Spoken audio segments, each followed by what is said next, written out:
आपने पहले ही अंदेशा जताया था, क्या कहना चाहती हैं? सर, हम यही कहना चाहते हैं कि पुलिस की वर्दी दी गई है तो उसका गलत फायदा न उठाएं।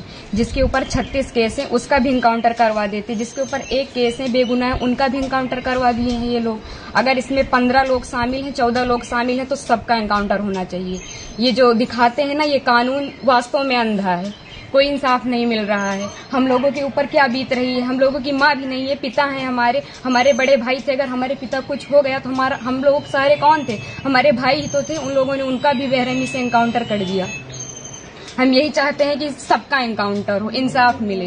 इस सरकार में हम अभी तक तो सरकार के खिलाफ कुछ नहीं बोल रहे थे, लेकिन वास्तव में जो हो रहा है बहुत गलत हो रहा है। ये नहीं होना चाहिए, चाहे फिर इसमें विपक्षी पार्टी हो या फिर कोई भी हो, कोई भी नेता हो, जो करवा रहा है बहुत गलत करवा रहा है। हम लोगों को इंसाफ मिलना चाहिए, ऐसा नहीं होना चाहिए था। जो किए हैं बहुत गलत किए हैं। भगवान तो उनको सजा देंगे ही, लेकिन उनको भी सजा मिलनी चाहिए कानून की तरफ से।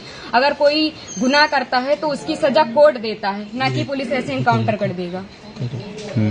आपके भाई का क्या स्वभाव था, किस तरह से, कैसे आप लोगों के बीच में रहते थे वो? सर, हमारे भाई का स्वभाव एकदम सरल था, पढ़ने लिखने में भी अच्छे थे। हम लोगों के साथ एकदम फ्रेंड के जैसे बिहेवियर उनका था, और गए थे तो बात भी होती थी, और हम लोगों से बहुत ज्यादा उनको लगाव स्नेह था, जैसे कि हर एक भाई बहन में होता है। और आज ये सुनने के बाद जैसे लग रहा है कि हम लोगों के जमीन पैर से एकदम खिसक गई हो। जो कानून ने किया उनको ऐसा नहीं करना चाहिए। अगर वो मिल गए थे, झूठी दिखा रहे हैं कि फायरिंग हुई, मुठभेड़ हुआ। अगर कोई छिप रहा है डर की कि हमारा एनकाउंटर ना हो जाए, तो ये झूठा अफवाह क्यों फैला रहे हैं कि फायरिंग हुई, मुठभेड़ हुआ? कुछ नहीं हुआ। उसमें फिर पुलिस को भी मरना चाहिए था ना, पुलिस का एनकाउंटर क्यों नहीं हुआ? आखिरी बार कब आए थे आपके भाई? आखिरी बार 3 जून को आए थे, 4 जून को उनका टिकट था, वापस चले गए थे सूरत, वहीं रहते थे। तो क्या एक साजिश तहत आपके भाई की हत्या हुई, एसटीएफ ने कराया? और इसमें जो विपिन सिंह है और जो विनय शुक्ला हैं, वो हमारे घर पे आए थे, 3-4 बार आए थे, और हमारे भाई पढ़ाई करते थे। अभी तक हम ये सब बयान नहीं करना चाहते थे, लेकिन अब हम एकदम सच्चाई बता रहे हैं।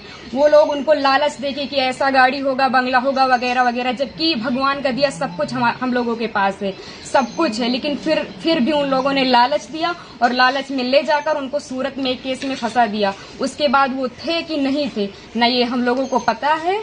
ये तो सिर्फ जिन लोगों ने करवाया उनको पता है, विपिन सिंह और विनय शुक्ला को, और या तो भगवान को पता है वो सच था कि झूठ था। अब तो एनकाउंटर कर ही दिए हैं, जीवित तो कर नहीं सकते हमारे भाई को।